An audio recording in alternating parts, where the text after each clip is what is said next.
നമ്മൾക്ക് ഈ പരിപാടി ആരംഭിക്കാം. അതിനുവേണ്ടി നമ്മുടെ ഏറ്റവും പ്രിയങ്കരനായ ബഹുമാന്യനായ നമ്മൾ സീനിയർ ആയിട്ടുള്ള പ്രഭു സാറിനെ ഭദ്രദീപം തെളിയിക്കുന്നതിന് വേണ്ടി വേദിയിലേക്ക് ക്ഷണിക്കുകയാണ്.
അടുത്താള് അവസാനത്തെ ഒന്ന് ഒന്നുകൂടി ഏഴാമത്തെ ഓക്കെ.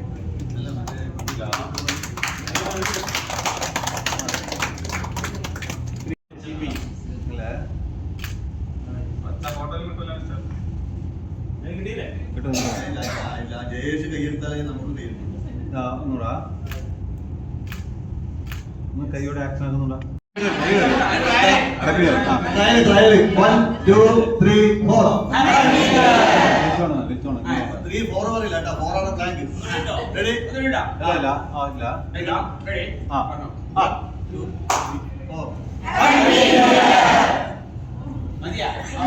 നമുക്കറിയാം, നമ്മളെല്ലാം വളരെയേറെ അനുഭവസമ്പത്തുള്ള ഗ്രൂപ്പാണ്. 50 വയസ്സിന് മുകളിൽ 60 വയസ്സിന് താഴെയുള്ള ഗ്രൂപ്പാണ്. ഇതിനിടെ ക്രിസ്മസുമായിട്ട് ബന്ധപ്പെട്ട് പറയുമ്പോൾ പ്രധാനമായും നമ്മുടെ മനസ്സിൽ വരിക കാര്യത്വത്തിനെ കുറിച്ചാണ്, പുൽക്കൂടിനെ കുറിച്ചാണ്. അതോടൊപ്പം തന്നെ നമ്മുടെ മനസ്സിൽ വേറെ വരുന്ന ഒരു കാര്യം നക്ഷത്രത്തെ കുറിച്ചാണ്. ഇത് രണ്ടും ഒരു പ്രത്യേക ചിന്തയുടെ ബാക്കിപത്രമാണ്. പുൽക്കൂട് എന്ന് പറയുമ്പോൾ അതിന് കാരണം അന്നും ഇതേപോലെ SAR പോലെ ഒരു പരിപാടി ആ വർഷങ്ങളിൽ ഉണ്ടായിരുന്നു.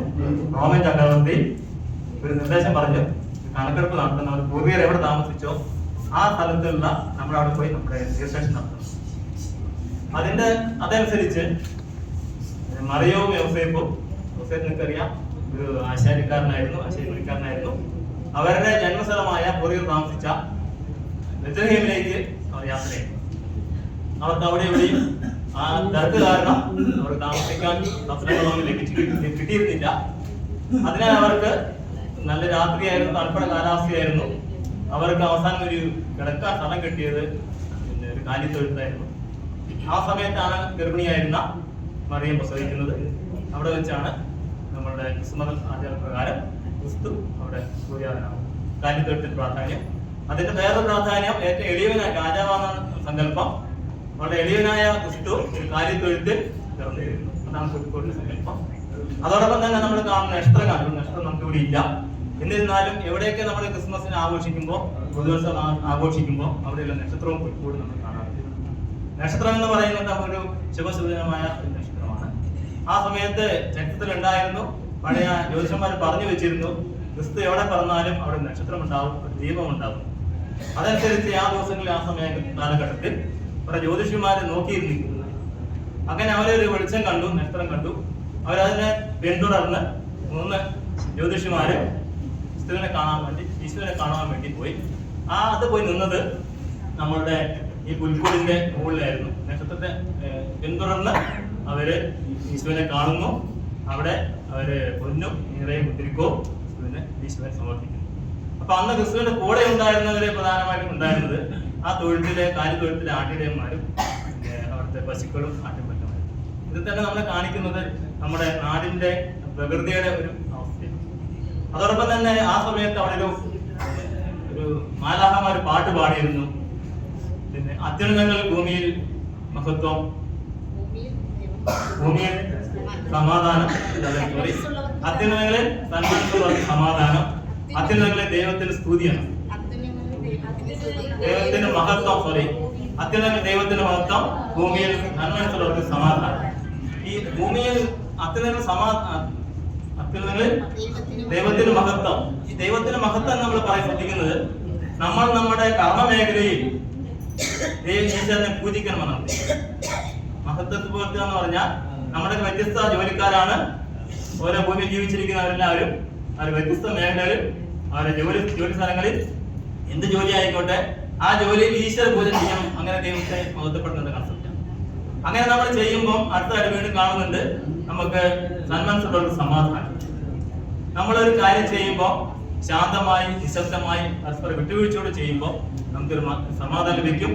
അത് നമുക്ക് ജീവിതത്തിൽ മനുഷ്യന്റെ നമുക്ക് എല്ലാവർക്കും വളരെയേറെ ആരോഗ്യത്തിനും മറ്റുള്ള ഇടപെടുന്നതിനും ഗുണം ചെയ്യും. ഇതിനോടൊപ്പം തന്നെ വേറൊരു കാര്യം കൂടി ബൈബിളിൽ പറയുന്നുണ്ട്. ഹൃദയശുദ്ധിയുള്ള ഭാഗ്യവാന്മാർ അവർ ഈശ്വരനെ കാണുന്നു. ഈശ്വരനെ കാണുക എന്ന് പറഞ്ഞാൽ നമ്മൾ ഉദ്ദേശിക്കുന്നത് ക്രിസ്തുമാർ പ്രത്യേകിച്ച് ഉദ്ദേശിക്കുന്നത് നമ്മുടെ സഹോദരങ്ങളാണ്, നമ്മുടെ ചുറ്റുപാടുകളാണ്, എല്ലാ കാലഘട്ടപ്പെട്ട എല്ലാവർക്കുമാണ്. അതുകൊണ്ടാണ് പലരും ഈ കാലഘട്ടങ്ങളിൽ വളരെ ചാരിറ്റിക്കും മറ്റു കാര്യങ്ങൾക്കും സംഭാവനകൾ നൽകി കൊടുക്കുന്നത്.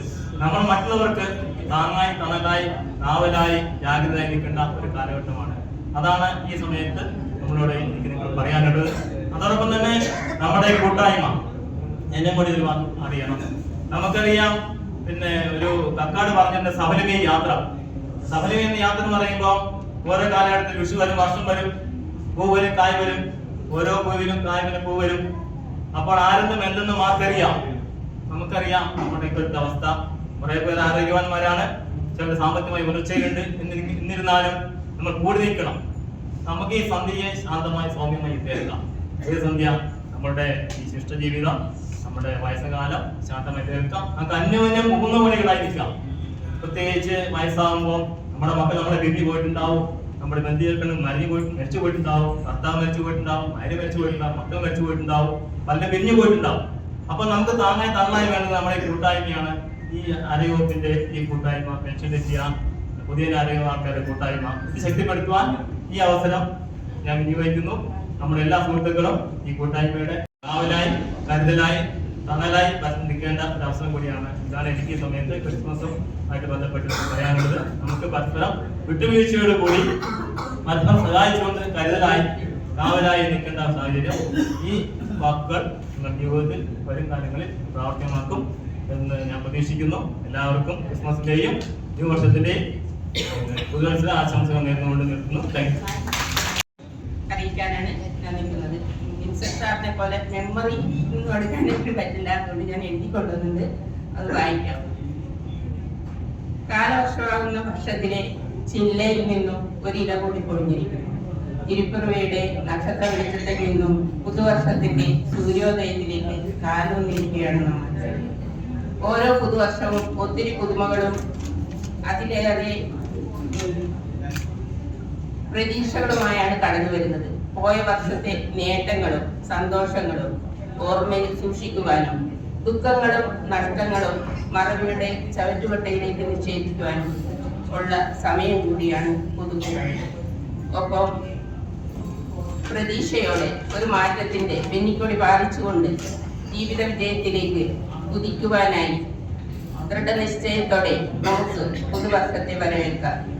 ഇന്നലെ ചെയ്തതിനേക്കാൾ നന്നായി ഇന്ന് ചെയ്യാൻ ശ്രമിക്കാം എന്നതായിരിക്കണം നമ്മുടെ തീരുമാനം. നമ്മുടെ പ്രവൃത്തികൾ ഓരോന്നും നമുക്കും മറ്റുള്ളവർക്കും പ്രയോജനകരമായി തീരുമ്പോഴാണ് ജീവിതത്തിൽ സന്തോഷവും സമാധാനവും ഉണ്ടാകുന്നത്. പുതുവർഷത്തിൽ നാം എടുക്കുന്ന പല തീരുമാനങ്ങളും പാതി വഴിയിൽ നിർത്തിപ്പോകുന്നവരാണ് നമ്മളിൽ പലരും. സമയം ആർക്കു വേണ്ടിയും കാത്തിരിക്കുന്നില്ല. ജീവിതയാത്രയിലെ ഓരോ നിമിഷങ്ങളും നഷ്ടപ്പെട്ടുകൊണ്ടിരിക്കുകയാണ് എന്നുള്ള ഓർമ്മപ്പെടുത്തൽ കൂടിയാണ് ഓരോ പുതുവർഷവും. നിർണയിക്കാനാവാത്ത, ഒരിക്കലും തിരിച്ചെടുക്കാനാവാത്ത നിധിയാണ് സമയം. പുതുവർഷങ്ങൾ സമ്മാനിക്കുന്നത് പുതിയ അവസരങ്ങളാണ്. ആ അവസരങ്ങൾ നമുക്കായി കാത്തു നിൽക്കുന്നില്ല എന്ന ബോധം നമുക്ക് എപ്പോഴും ഉണ്ടാവണം. APJ അബ്ദുൽ കലാമിന്റെ വാക്കുകൾ നാം ഓർക്കുക. സ്വപ്നങ്ങൾ കാണുക, ആ സ്വപ്നങ്ങളെ കുറിച്ച് ചിന്തിക്കുക, ആ ചിന്തകളെ പ്രവൃത്തിയിലൂടെ സഫലമാക്കുക. അതെ, ഈ പുതുവർഷത്തിൽ നമ്മുടെ സ്വപ്നങ്ങൾ യാഥാർത്ഥ്യമാക്കുവാനായി നമ്മുടെ സമയം വേഗത്തോടെ ചെലവഴിക്കാം. നമ്മുടെ സ്വപ്നങ്ങൾ വലുതോ ചെറുതോ ആവട്ടെ, അവയെ നേടാനുള്ള സത്യസന്ധമായ ശ്രമമാണ് വേണ്ടത്. ഒരു ചെറിയ നല്ല ചിന്ത പോലും ഒരു വലിയ മാറ്റത്തിന് കാരണമാകാം. അതുപോലെ ജീവിതാനുഭവങ്ങളെ ശക്തമായ പാഠങ്ങളായി കണ്ട് മുന്നേറാനുള്ള കരുത്ത് നാം ആർജിക്കണം. ഞാൻ ഈ വർഷം മറ്റുള്ളവർക്ക് ഒരു നല്ല സന്ദേശമായിരിക്കുമെന്നും അതുപോലെ വൈറ്റ് ഫോർ വെൽനെസ് നമ്മുടെ ജീവിതത്തിൽ പ്രാവർത്തികമാക്കാൻ ഓരോരുത്തർക്കും ശ്രമിക്കാമെന്നും നാം പ്രതിജ്ഞ ചെയ്യാം. നമ്മുടെ ജീവിതത്തിൽ ഒറ്റക്കെട്ടായി നാളുകളെ 2026 നമുക്ക് പകരട്ടെ. പുതുവത്സരങ്ങൾക്കും നന്ദി.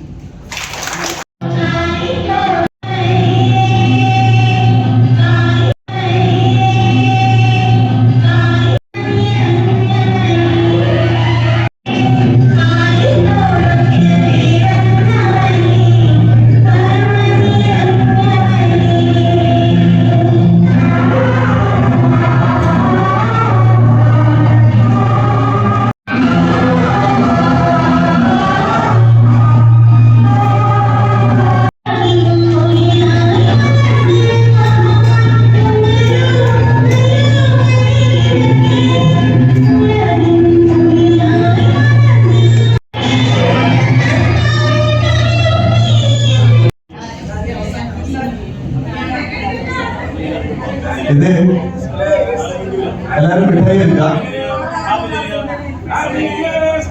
ആ മിഠായിയുടെ ഒരു കഥയല്ല, ഒരു കാര്യമുണ്ട്. അതിന് പുറകില് 34ാമത് വിവാഹ വാർഷികം ആഘോഷിക്കുന്നത് നമ്മുടെ ശാരദാമണി സിസ്റ്ററാണ്.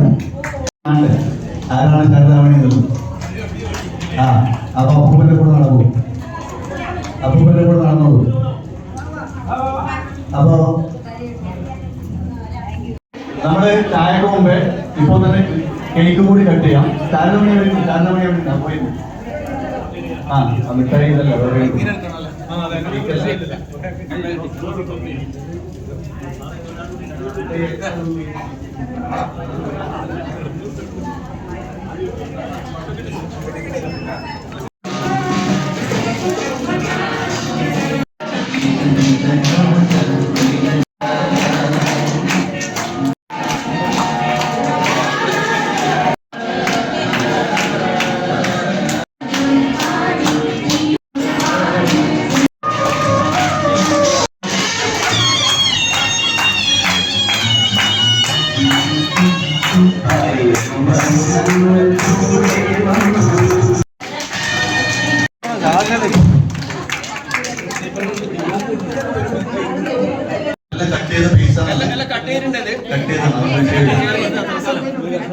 ബാക്കിയെല്ലാം പീസ് കട്ടാക്കി കട്ട് ചെയ്തിട്ടുണ്ട്. അതുകൊണ്ട് അവരവർക്ക് എടുക്കണം.